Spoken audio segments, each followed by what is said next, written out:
My husband and I met at a Halloween party in 2007. I'd nearly decided not to come. Half an hour before the party, I put up my hair, threw on some sandals, and draped on a white bedsheet. Instant freak. That night, I spoke briefly with a gangster named Pierce, whom I'd never met. After a few more conversations in the following weeks, Pierce started taking me out and never stopped. Pierce was adamant about not seeing my dress until the day of the wedding, so I took the opportunity to make a little inside joke with a Grecian dress. So much skill and love went into the making of this dress, thanks to Anina and Grandma Rose.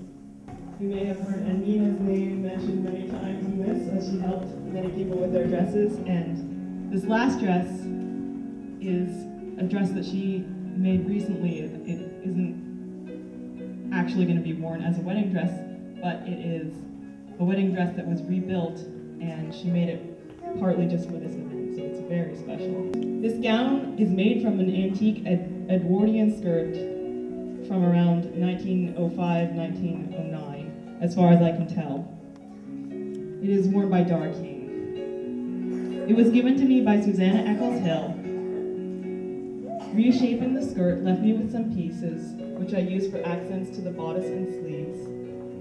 The silhouette was inspired by the early 1800s, but fitted to a modern figure. I think it is wonderful to make custom gowns, and I think it is very special to be able to incorporate fabrics and pieces from a bride's ancestors or family into a new garment for a new era. I have used vintage jewelry in headpieces and gowns, as well, to commemorate beloved family members. Headpiece custom made from polymers, freshwater pearls, Swarovski crystals and wire, with a veil of English silk tulle.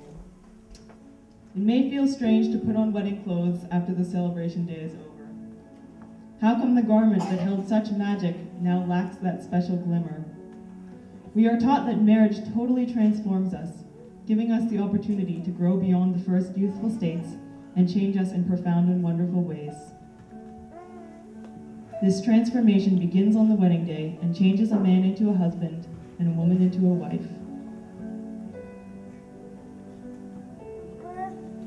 Here's a quote from Conjugal Love, where Swedenborg relates a conversation between some angel husbands and wives and the transformation from a bride into a wife.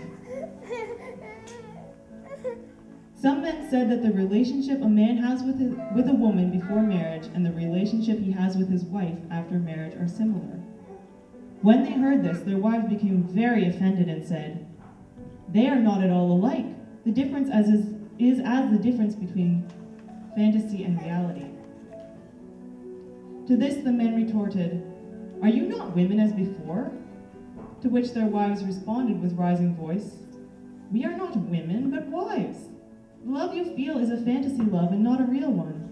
Therefore you speak in fantasy terms."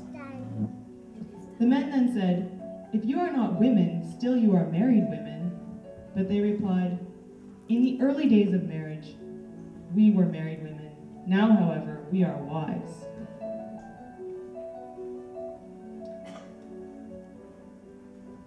So I just liked reading that quote and thinking about the joy and the beauty that shines forth in the dresses on the day of the wedding. But afterwards, when you put on the dress, it doesn't quite hold that same glow. And the reason is because something changes about the woman. She goes from being a virgin bride, excited to live her wedding day, and she really changes into something else, into a wife. And the women in heaven understand this, and they're trying to explain it to the men and saying, "No, we are totally different now. We are something else."